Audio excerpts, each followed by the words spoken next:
plan document. This is arguably the most exciting webinar in the history of all webinars, the plan document. And a lot of times the plan document can get misconstrued because the plan document has many parts.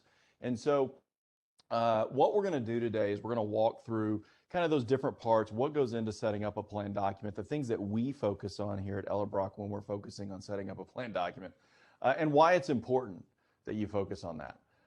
Because I say this all the time, if you're thinking about a major, we'll call it technological system, the motherboard is the plan document. If your benefit plan is the system, the motherboard of said system is the plan document. It is the governing document. It is the thing that precedes, postcedes, whatever seeds, everything in your plan. And if it's not there, it doesn't matter. And so it's really important. If every year, this is the thing that we spend more time on than anything, more time than on renewal. Honestly, sometimes more time on, actually not sometimes, all the time, on claims, you name it. And if you've gone through a proper plan document setup, you will likely have spent hours to do it. Now, I will warn you, that is a behemoth of a project that is more boring than most of my presentations. It is literally as mind-numbing as humanly possible. However, it is extremely important because what the plan document does is it says exactly how your health plan, your financial assets are going to be used. And it is the number one way that the healthcare systems make money because most employers don't pay attention. They don't pay attention. And time and again, the system is set up where most employers simply rent the plan document from whatever health insurance company they're using. And that's a shame. In the United States of America, you as the employer have all governing control of your plan document. Under ERISA, you own it. Trust me, if something is done against the plan document, they're not suing Blue Cross, United, Cigna, or Aetna. They're suing you. And there are very much clauses in United, Cigna, and Aetna's contract, and any other insurance company for that matter, we won't single out just those, that protects said insurance company from mishandling of your plan document. Even if you took their plan document off the shelf that they offered you and put it in place. Matter of fact, almost always, if you take their plan document and put it in place, is it going to be your responsibility? Trust me, their attorneys are really good, and they've structured those plan documents to make sure that they are protected. So the key to control is the plan document.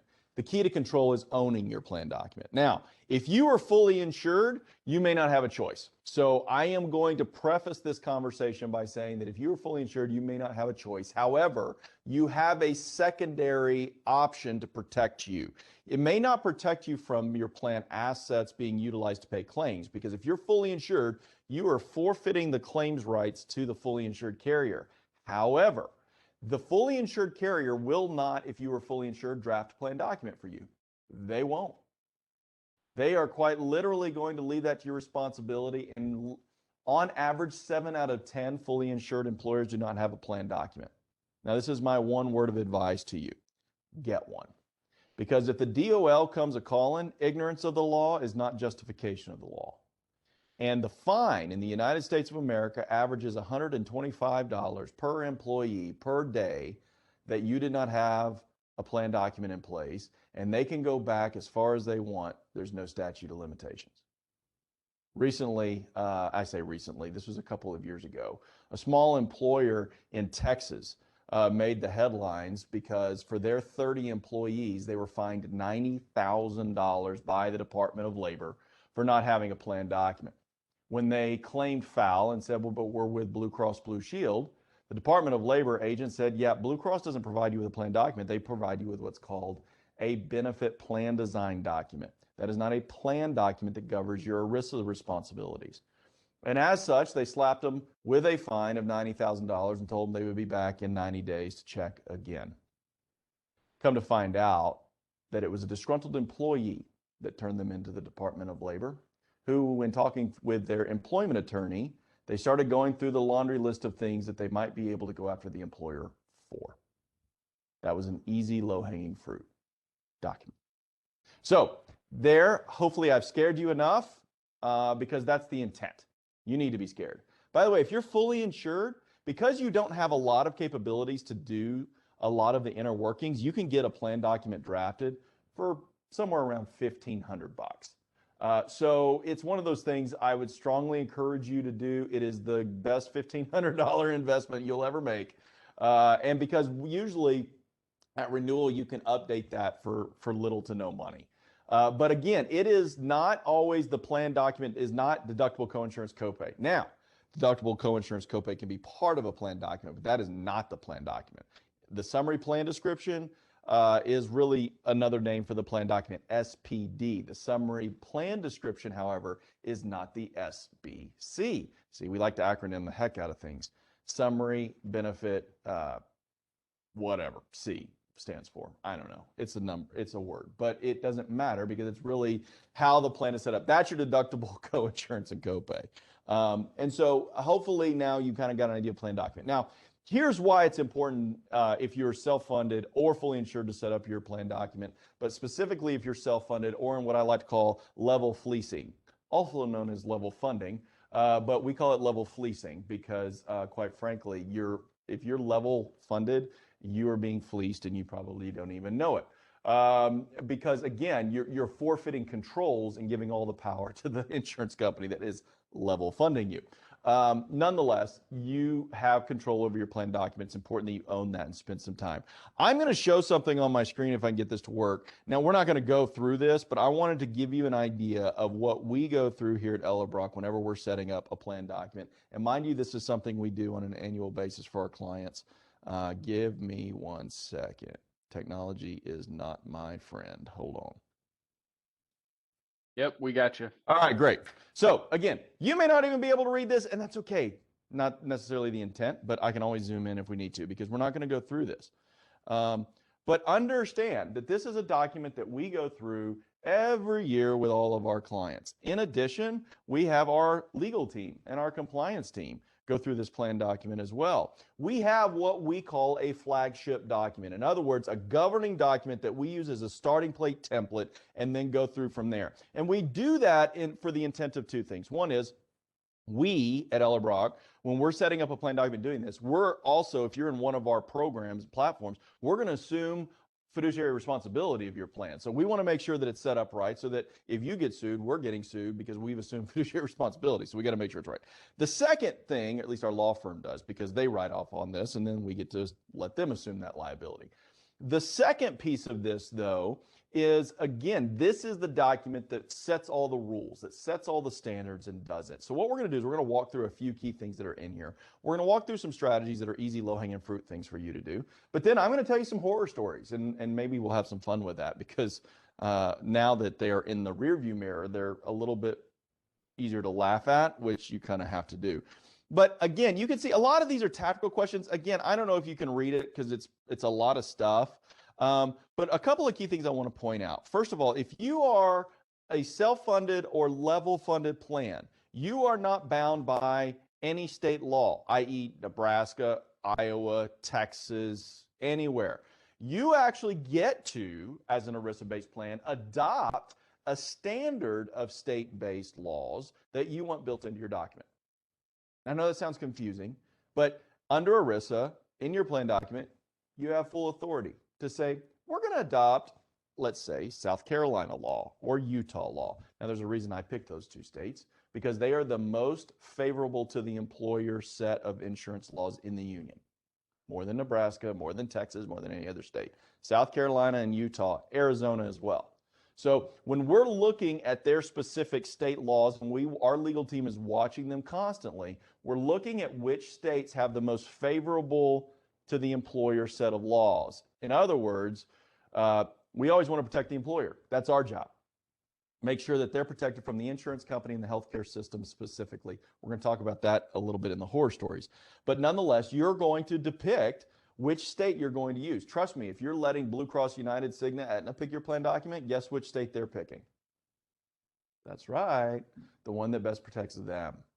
So that's an important question. So you'll see up here, for example, and I think I saw it a second ago, if I'm pulling this up. So this is part of, okay, here we go. Notice that we have already pre-populated South Carolina or Utah.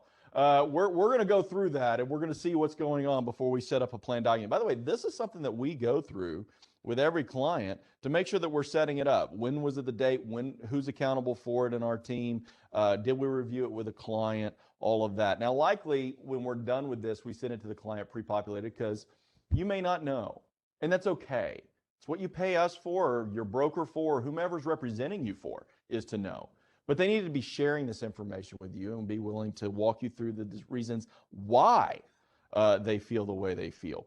Nonetheless, if I were to scroll through this, you can start to see how many things we go through to make sure that said plan document is set up appropriately. There are, on this document, 67 sections that we focus on specific to the legalese and verbiage. And this is outside of our platform document, which probably includes something like 150 things that we work with annually with our legal team to make sure that our plan documents are set up to protect our clients. Now I've laid the foundation of the importance of this. Hopefully you're starting to understand why it's important to spend a little bit of time. Now, we, from time to time, do have clients who say they want to be on every call and go line item by line item through this. We tell you to schedule 16 hours. And that's just the way it has to go. So that's either 4 4-hour calls, we don't usually like that, or 8 2-hour calls. To go through line item by line item so that you understand.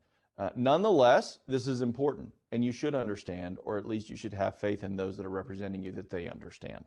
And that's why we take it a step further and actually assume accountability of it. Because if we're going to put it in there, we got to stamp our name to it. So that's important. I'll pause there to see, do we have any specific questions that have come in yet before I dive into kind of some things that you can do in the plan document? We do not in the chat, but I don't know if anybody had any on the they can unmute or post them right now. But I do think that shows, Seth, what, the analysis that should go into the plan document, from whether that's an advisor perspective, but ultimately the employer, right? Yeah. So I think we can keep moving. We'll see if any questions come in throughout the kind of tactical piece of this. Yeah. So I'm going to talk about kind of plan design first. I think, and this is where I am going to talk about deductible, coinsurance, copay, and all of that. Because I think there's two things that get talked about a lot of times in plan design. And likely on one of our roundtables coming up, we're going to spend a lot of time on plan design. So I'm not going to touch on everything right now, but I'm just going to give you an overview. Again, a lot of times when we think about plan design, we think about deductible, copay, coinsurance, all of that. And we kind of, we've structured this box that we live in and around those things, right? So most employers that we talk to at least offer 2 plans. Usually one of them is a consumer-driven HSA plan, which oftentimes is adopted for cost reasons, not for consumerism reasons, but that's a story for another day. And nonetheless, we've adopted these strategies and we kind of live in this box. We live in the box because the insurance industry has put us in this box.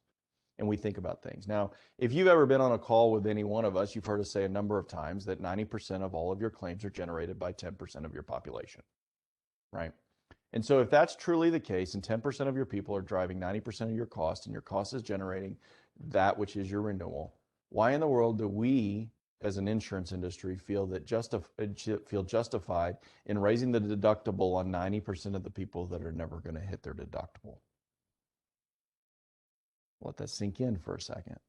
It's called misdirection. Don't focus on the details. And your plan document is where the details are. The devil is in the details, quite literally. And so it's important to focus on those things because I'm going to kind of pivot here and start talking about some of the horror stories that we find in plan documents all the time and how they bite people. And let's start with this premise. If you've been on any of my virtual calls or roundtables that we did in person pre-COVID, you've heard me say this time and again. There are 2 ways to lower costs in the healthcare space. You reduce the number of claims that you're consuming or the price of those claims. That's it. The Affordable Care Act, while we can talk about the merits and the pros and the cons, and trust me, there were both. I know for some people they don't think that there were, but there were. Then we can fully understand that the biggest problem of the Affordable Care Act is that it created a system that significantly inflated the cost of health care, which then in turn inflated the cost of health insurance. And that was done in large part around what was called the MLR mandate, the medical loss ratio, which said that 85 cents approximately of every dollar you spend has to go to pay claims. Now, I don't know if you've seen United Healthcare, Blue Cross, Cigna, or Aetna's stock price recently, but that MLR mandate didn't hurt them one iota. It actually helped them because they realized very quick that they had to stop being insurance companies and start being healthcare financiers. And as a result, today, fast forward, healthcare claims by and large have inflated significantly. Now, every year there is what's called a medical trend report that organizations like PricewaterhouseCoopers and some of these others put out, and we look at these. And they'll tell us that the medical inflation trend over the last decade has been somewhere in and around 5%. Health insurance inflation at the same time has been around 9%. Now, riddle me that. But nonetheless, that's a topic for another day. The reality is that 5% is aggregated over the entirety of the healthcare system, roughly 80,000 ICD-10 codes that are involved, not including all of the prescription drug codes, DRGs, CPTs, and I can acronym you to death for the next 20 minutes. So here's the reality of it though. Small claims have gotten smaller, big claims have gotten bigger. The frequency and severity of those big claims have gotten bigger as well.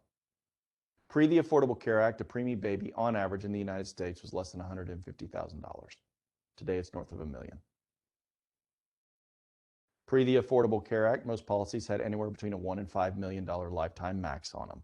Now remember, this was a talking point that was talked about regularly in front of Congress about why could a health insurance company ever impose a lifetime maximum on anybody? That just doesn't seem fair.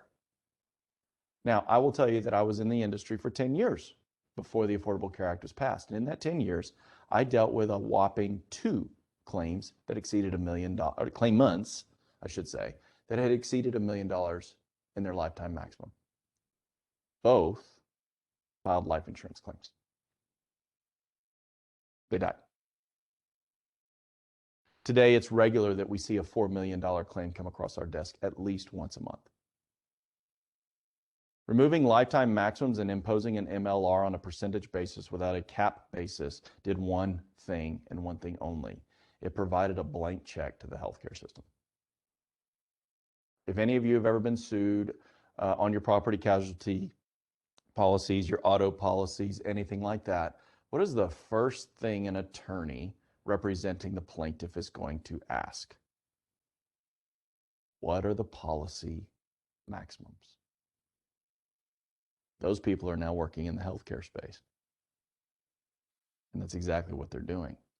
So as we start to think about an annual trend of 5%, that means that the radiology, the anesthesiology, some of these things are actually getting smaller. They're getting squeezed. Your primary care physician, who is a fantastic person, who they are the core of our healthcare system. I always call them, they're the milk in the back of the grocery store, right? There's very little margin in the system for these folks. We need to bring them to the front of the grocery store to give access to these folks, to get them in quick. The reason, by the way, they put milk in the back of the grocery store because there's no margin. They need you to walk by all the double stuffed Oreo cookies before you get there, right?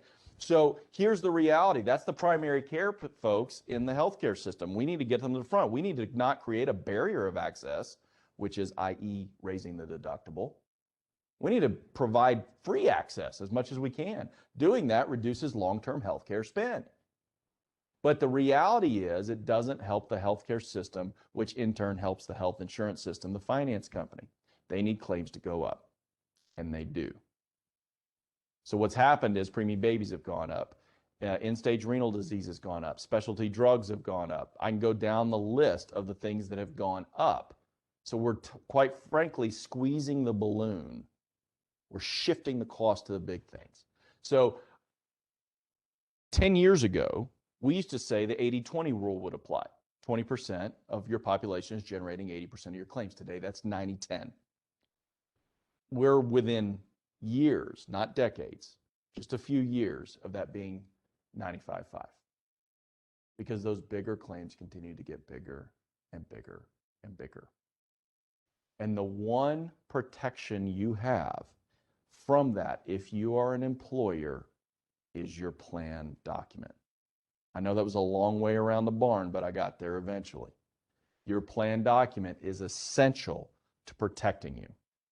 So let's talk about a few of the horror stories real quick. First of all, like I mentioned a moment ago, policy maximums. Now, policy maximums, I'm not saying you're imposing a lifetime maximum on somebody. I'm saying instead, your plan should have within it safety barriers for large claims and policy maximum protections. For example, drug and alcohol abuse. The number one missed thing on a plan document. Now, mind you, if you are renting your plan document from Aetna, Cigna, Blue Cross, United Healthcare, you need to first recognize that those organizations, as we say down here in Texas, they're riding two horses with one rear. I cleaned that up, by the way. All right. And what I mean by that is they are writing the plan document to protect you while simultaneously writing network contracts with large hospital systems. Who are they really serving?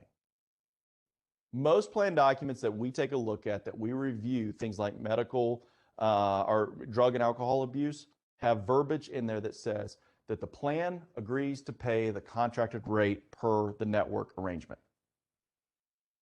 Guess what Aetna's contracted network arrangement rate is for Promises in Malibu? Millions. Recently, we heard of a claimant, a friend of mine, who did not have their plan document properly structured. The son of an executive in an organization, alcohol and drug abuse, and mind you, trust me, I'm not saying that we should not get help for people that need that. I'm saying that you need to check your policy maxims, because trust me, those organizations are going to go after them. There was no cap in the policy for that. The person was there for 6 weeks. It was a $6.2 million claim. Now, here's the catch. Here's where you can get really bit if you're not careful. If you are self-funded and you have a stop-loss carrier, you better hope that your policy is in alignment with theirs. Because trust me, the stop-loss carrier has likely put provisions in their stop-loss contract that caps their liabilities. And if you in turn don't have that same provision in your plan document, you're left holding the bag. So if the stop-loss carrier puts a $2 million cap on drug alcohol abuse, and you allow Promises to rack up a $6.2 million bill, your plan document is what the courts are going to look at to determine liability. And if your plan document doesn't have that same $2 million cap, guess who's not paying the claim above $2 million? Stop-loss carrier. Guess who's responsible for it under law? You. Because your plan document is a promise to pay. When you issue it, you are promising the participants that you will be governed by said plan document. It is critically important. So, you need to make sure that you have policy gaps. By the way, if you did, that doesn't mean that person couldn't go to Promises, although that's a different conversation for a different day too, as to where they might need to go to get said treatment. But nonetheless, because you put policy caps in your plan document does not mean you're preventing people from getting the care they need. It means you're preventing said organization from getting a blank check. They'll still take them. Trust me, they'd have done that claim for $2 million, but if I can get 6, why not bill for it? See where we're going? Another recent horror story that we've seen a lot is dependent pregnancies, right? So a lot of your plan documents will cover dependent children. What about dependent children's children? How's that lined up in your document? Because if your employee's daughter gets pregnant, how's your policy covering that? How's it structured to cover it? How do you want to cover it? You can set it however you want. Don't leave that up to the insurance company, right? because that can be a big claim, especially if you get into NICU situations. We're talking hundreds upon hundreds of thousands of dollars. And is that in alignment with your stop loss policy? Again, you're going to hear me say this over and over again. You think you've got stop loss protection? You do. But you need to make sure that stop loss protection language is in alignment with your plan document language, because there's a reason they call it reinsurance, not insurance. Reinsurance meaning they're reinsuring the plan for the liabilities agreed to in said contract. They're not insuring the claimant. They're indemnifying your plan. Your plan, if you're self-funded, is paying the claim. That's why if you're self-funded, a lot of times you'll see a TPA deposit money into your account before immediately taking it out, or in your plan setup, what you've done is you've granted them the right to open a checking account in your name specific to health claims. It's because under ERISA, no one can assume a claim on your behalf. A reinsurer is reinsuring your plan for said claim. So they do that intent, and then that's the way it's structured, but the reinsurer is smart in how they structure their contract. You need to make sure that you're constantly in alignment. So if you do change reinsurance companies but don't change TPAs, that is your signal that immediately you need to review that plan document and the stop loss policy language. We say it all the time. Companies get sidetracked by stop loss policy premiums, and we call that the shiny object syndrome detraction, where a stop loss carrier will come in 5-10% cheaper. Now, 5 to 10% cheaper on a stop loss policy means probably somewhere around 3% to 5% of your total spend. Is it worth it? Well, you can't just look at the premiums to make that determination. You need to also look at the stop loss carrier and see if they are going to adopt the same provisions that are in your plan document. Because if they're not, that 3 to 5% isn't worth it, trust me. There's more to the conversation than rate.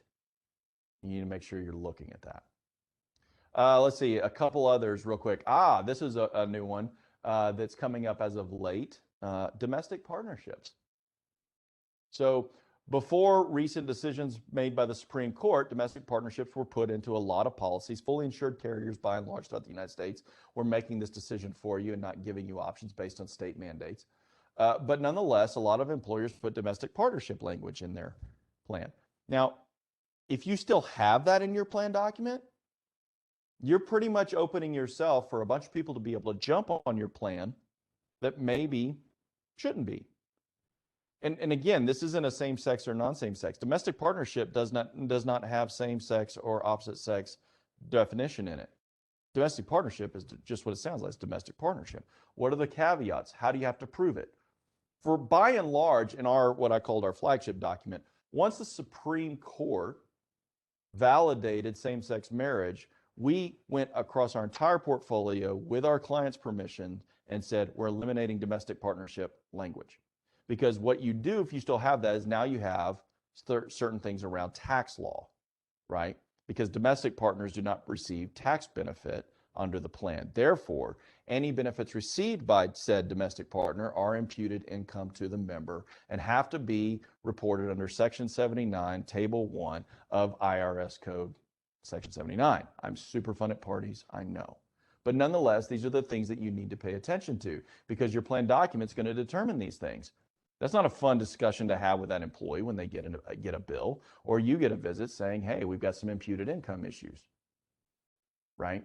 So these are things that you always want to make sure you're refreshing based on changes in law. I think last year I read that there were 422 regulatory changes in human resources law under ERISA last year. Just last year. Is your plan document reflecting those? Well, it should be, because you're responsible for them. Remember what I said earlier. Ignorance of the law is not justification of that ignorance, right? So these are important things. By the way, it is not your broker's responsibility. It is, but it's not. They cannot be held liable for your lack of an appropriate plan document. Remember, a traditional broker operating as a broker operates as a representative of the insurance companies they place you with, not you. There's a reason for that. It's also why we here at Ellerbrock-Norris operate under a counselor's license so that we legally represent our clients, right? Brokers don't. They represent insurance companies. Again, I'm not demonizing them. That's just the way that it's structured. They can't be held liable. It's your responsibility. I'm going to talk about two more, and then we'll open it up for questions that are kind of what I call plan document horror stories. Acts of criminal acts, right? Sure, we can all appreciate that. Criminal acts not being covered under a stop-loss policy or a plan document. Here's an interesting one, though. Driving under the influence. How does your plan document support that? I will tell you that just about every stop-loss policy in the United States has a criminal acts clause in it. They're not going to cover it. Recently, we had a client that had been in a motorcycle accident, single motorcycle accident, nobody else involved, $250,000 in claims. Reinsurer denied all the claims. $250,000. Reinsurer denied it because it was found under investigation that the member had been intoxicated while on the back of said motorcycle.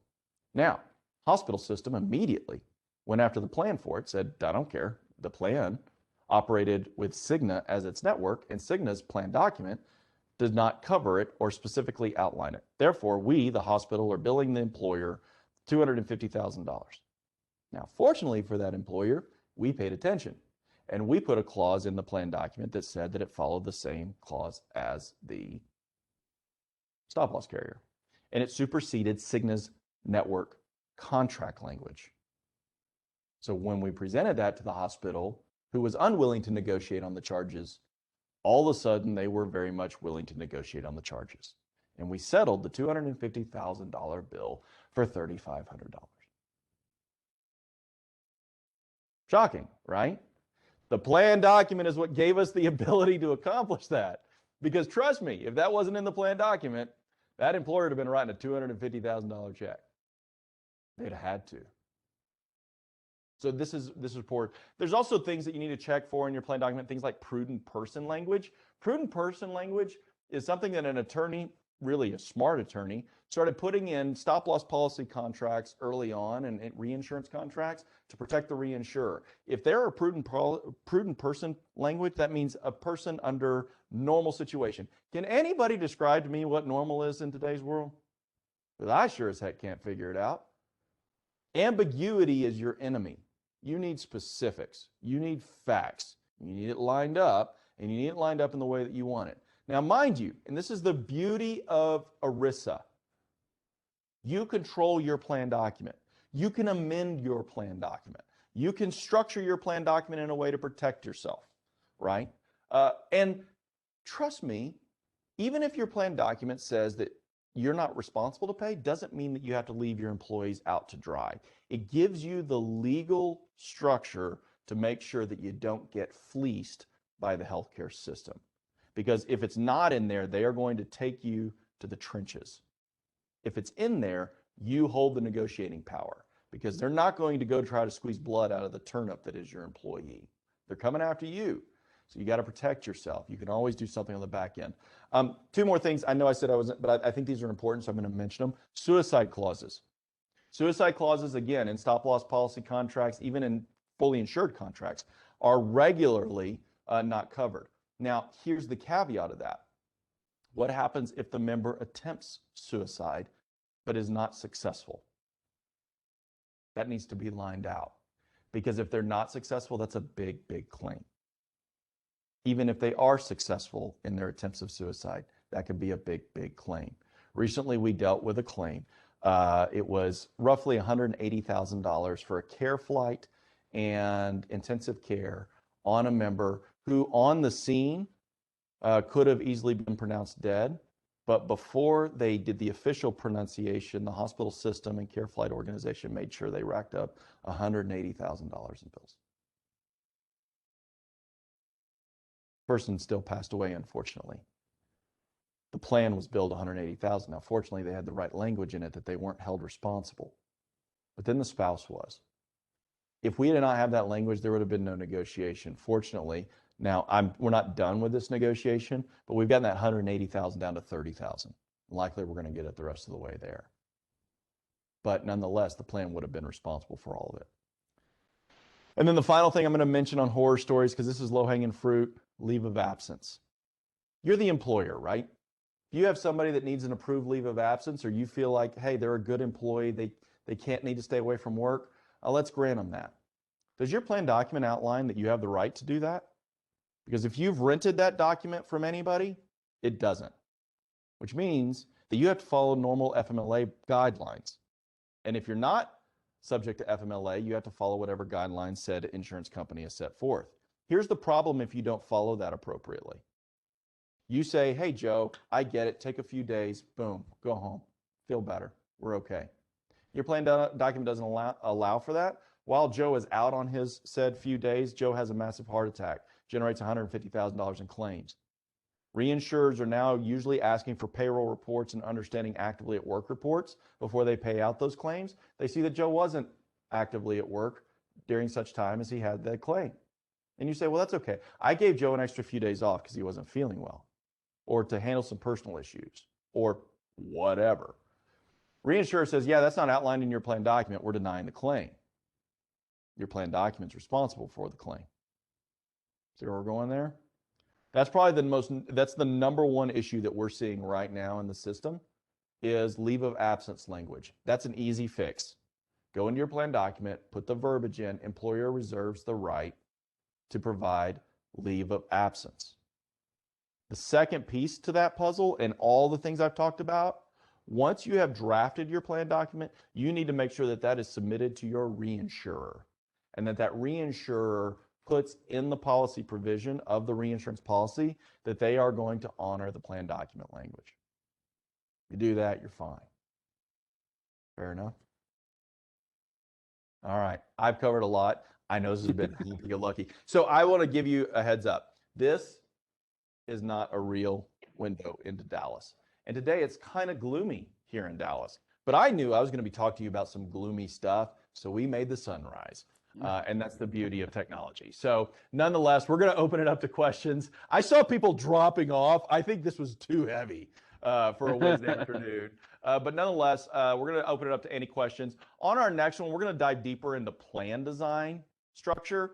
One of the things that we're talking to people all the time is your power over your plan design, right? A lot of times we think and we hear all the time about, hey, if I'm an employer, I have to have, I pay for my employees, but I don't pay for the dependents because I can't afford it. And we have the conversation all the time is dependents are cheap in the insurance system. They really are. Even if the insurance company tells you they're not, they really are. They don't generate claims. You have the control to create dependent-only plans and do things like spousal carve-outs with their incentives. There are a number of things that you can do to create within your plan incentives for people to want to come to work for you that meets employees where they are. And on our next roundtable, we're going to dive deeper into those. So we're really excited about that. So you make sure you'll be part of that. It'll give you a lot of power to make sure that your plan is doing what we all say that we have plans to do, to recruit and retain. This will actually give you the power to do that. So with that, we'll open it up with some questions. Yeah, and I did have a couple of questions come in for you, Seth. So two in particular. So if, let's say was a fully insured company, last year or whatnot, and I went to a self-insured platform, but maybe I'm not with Ellerbrock-Norris, or maybe I'm not with another advisor that maybe understands this to the level, and talk to me about my plan document. Do I have one? If I do, what do I have? Maybe I'm just not familiar with what I have. How do I go about finding that out? Yeah, excellent question. So if you are fully insured, there is no guarantee that there's an actual plan document in place. If you are self-funded, there is. If you have a TPA administering your plan, they have generated what's called an SPD, a summary plan document. That, in effect, becomes your plan document. Now, one of the things that we recommend at Ellerbrock is getting what's called an ERISA wrap document. It's a document that kind of governs all of your other plan designs. So if you have medical, dental, vision, disability, life insurance, effectively anything that is employer-sponsored, we want to make sure there's a document that protects you on all of those things. And that's important. It's not necessary to have an ERISA wrap. If not, you're supposed to have an SPD on every one of those policies. So if you are self-funded, the answer is yes, you have an SPD. Either you were involved or your broker was involved in creating it, or the TPA you're with, and that's Blue, Cigna, Aetna, United adopting the TPA, or independent TPA. They've drafted that document for you based on what they felt was in somebody's best Yep. scenario. Yeah. And you kind of hit on that earlier, but I wanted to be a little bit more clear on that question. And then the follow up to that is, okay, so I'm the employer again. I get a copy of my, or number one, do I go to my TPA then to kind of get that copy? And if I'm not, again, not with an advisor or a broker like an Ellerbrock-Norris that's taking an active role in this, is there anything from your perspective that I can do as the employer to make sure I'm trying to protect myself short of, finding a new broker or advisor? Is there anything I can do just as I sit today? Um, I mean, yeah, one is if you can understand what's in that plan document, you can make a judgment call for yourself. Read it. Um, Typical plan document is anywhere between 30 and 70 pages long. So, read it, see what's in it, see if you understand it. If you don't, highlight it, get with somebody that can help you. There are ERISA attorneys out there. You can go back to your TPA and say, help me understand this. I don't understand it. What does it mean? And your TPA should be willing to walk you through why they made their decision and then follow up that with, is this something I can change with you as my TPA? Now, mind you, while I say you have control, you also got to make sure that the vendors that you have hired, TPA, PBM, broker, reinsurer, that they're willing to fall in alignment with your plan document. If they're not, find new ones. I mean, listen, I can throw a rock and hit 30 TPAs. So there are good ones and there are bad ones. The good ones are willing to work with what you want in the plan. The bad ones won't because they're just not capable to do it. And if they don't have the capability to adopt your plan, they probably don't have the capability to make sure they're watching your money very well either. So there's your sign that you may need to find a new one.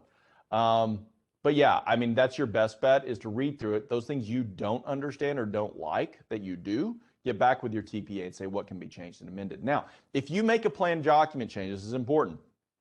If you're making it to the potential detriment of your employees, in other words, you're changing something fundamental, you have to do what's called a summary of material modification, or an SMM. That is required to be delivered to your employees 60 days in advance of said change, and may require a new open enrollment period so that your employees can make a change if they do not like that modification. You have to grant them the ability to opt in, out, change plan designs, etc. Yep, I think that covered that pretty well. So then, the only thing I would have as a follow up, kind of to close things up, Seth, is maybe you talked about a lot of the horror stories we see, that the plan documents maybe could have prevented or did. How about the positive side of it? Because I know the flip side of that is that's the plan document is the first thing we can go to create positive benefits, positive change, right? My mind goes to some of the dependent only coverage that we've done in the past or things like that. And that's plan design versus plan document. But maybe just talk through a positive, that we've done with a plan document that has created a benefit or created a change that, an employer can talk to their employees about. Yeah, so a couple of things real quick that I'll talk in. And really, I know we talked about the horror stories. All of these can be positives both for you and your Yes. employee if done right. Because remember that the healthcare industry really has two primary focuses. One is to try to get as much money out of the insurance company as possible. By the way, if you're self-funded, you're the insurance company. You are.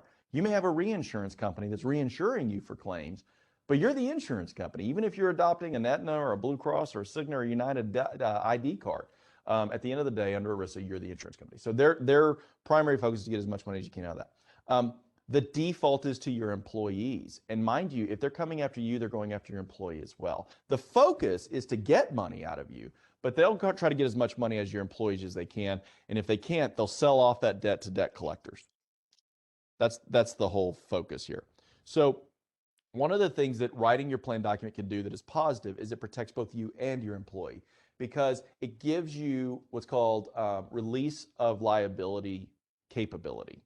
So for example, if I go in and I'm trying to negotiate, well, let's use a substance abuse claim with a provider.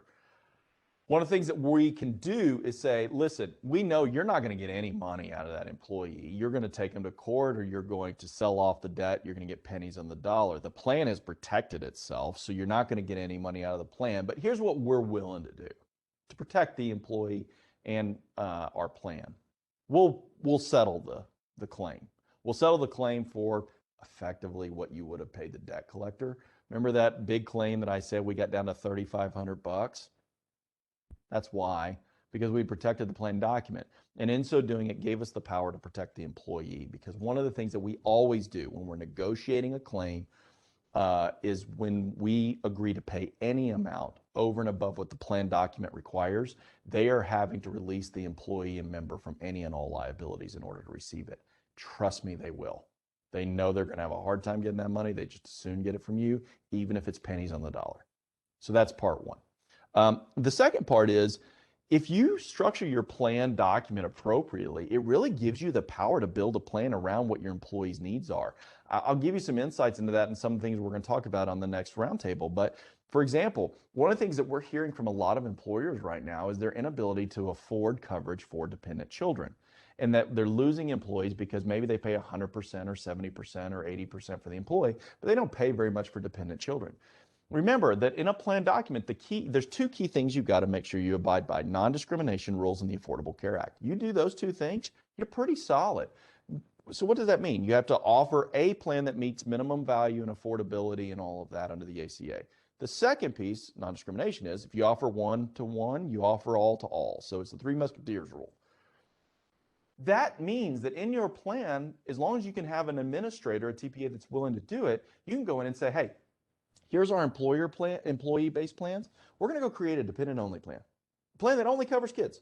Employees can forfeit their own coverage, apply all the money we normally pay to the employees to their kids. Done. Why not? I mean, anybody has to take it. But now you're allowing that 26-year-old rock star to say, I'm not worried about me, I'm worried about my kids. Now I can put them on the health insurance. I don't have to worry about me, and I'm still saving money. By the way, you'll save money too. Kids are cheap. You know, and that's one of the things that you could do around plan design. The other thing is you could start narrowing the network, right? We here at Ellerbrock are not big fans of raising deductibles. Matter of fact, we're opposite that. Don't raise the deductible. Go within the network and create narrower aspects. You can do that with Aetna, with United, with Cigna, with not Blue. It's Blue. They don't like people playing in their sandbox. But nonetheless, most of the other carriers will let you do it. You can go in and say, hey, we've identified a lower cost, higher quality facility. So instead of raising your deductible from $1,000 to $5,000, we're going to keep it at $1,000. Heck, we'll lower it to $500. But you got to go to that hospital if you need something. You got to go to that provider if you need that MRI. You got to go there if you need a lab. You go outside of that, your normal deductible will apply. That saves you money, lowers the benefit liability to your employees. Everybody walks away happy. So again, your plan document is that thing that gives you control. And that control can create incentives and power and benefit that we say, what we say at Ellerbrock all the time, that make benefits a benefit again. Absolutely. Yep. We did have one question come in there, Seth, as you were talking, a real quick one before we close up. Do you ever get any pushback from the reinsurance when you send the SPD to them for use? Very rarely. Very rarely. Every once in a while, we'll get a reinsurer that says they need to re-rate based on the SPD. But trust me, the SPD, if it's set up right to protect you, it's probably protecting them too. So yeah, they're not going to give you pushback. Now, where we do get pushback is when we're not paying attention, which doesn't happen.